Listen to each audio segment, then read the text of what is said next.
Hello, this is Chef John from foodwishes.com with Zucchini and Ricotta Casserole.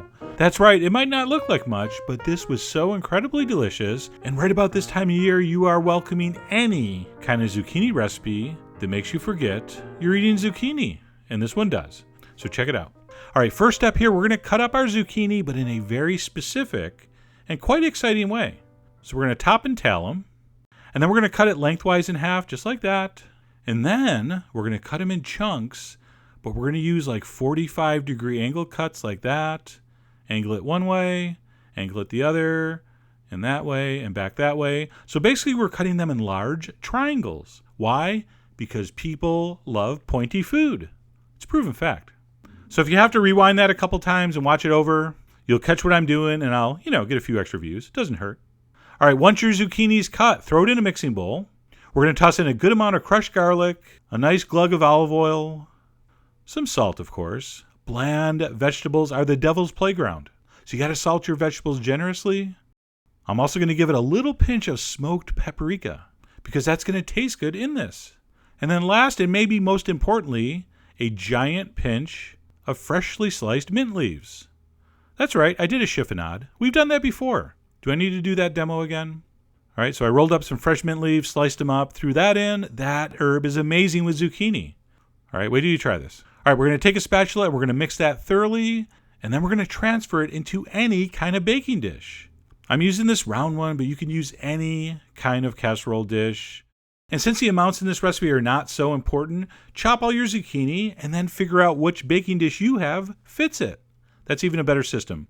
And then we're going to take a spoon and place dollops of regular ricotta all over the top.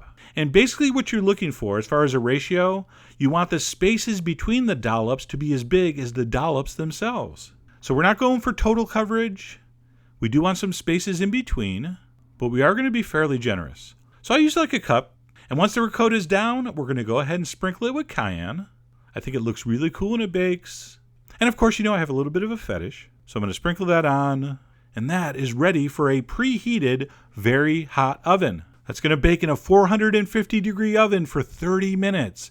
And why I want it so hot, I want the edges, those pointy edges of zucchini and that ricotta to really caramelize. If you cook this at a low temperature for a long time, the juices would leak out of the zucchini, and it would just kind of stew and steam instead of roast. So you see here, the edges are kind of browned, the cheese is kind of caramelized, and yet it's not all soupy. And like I said, it might not be the most attractive zucchini side dish ever, but when you dig that fork in and you taste that soft, tender, sweet zucchini with that baked ricotta cheese, you get that little spicy, smoky hint from the paprika and the cayenne. Underneath, you have the garlic and the fresh mint just brightening it up. It's just really a great combination of tastes and textures. And that plain ricotta, when you bake it like this, gets sweeter and kind of dry, and it is a great contrast with that roasted zucchini. And like I said earlier, this time of year, people are generally pretty sick of zucchini, especially if you have a garden. That's right, you planted too much, didn't you? So this really is great if you have SZF, severe zucchini fatigue. It's a common condition, and this will cure it. So I really hope you give this a try. Head over to foodwishes.com for all the ingredient amounts and more info as usual. And as always, enjoy.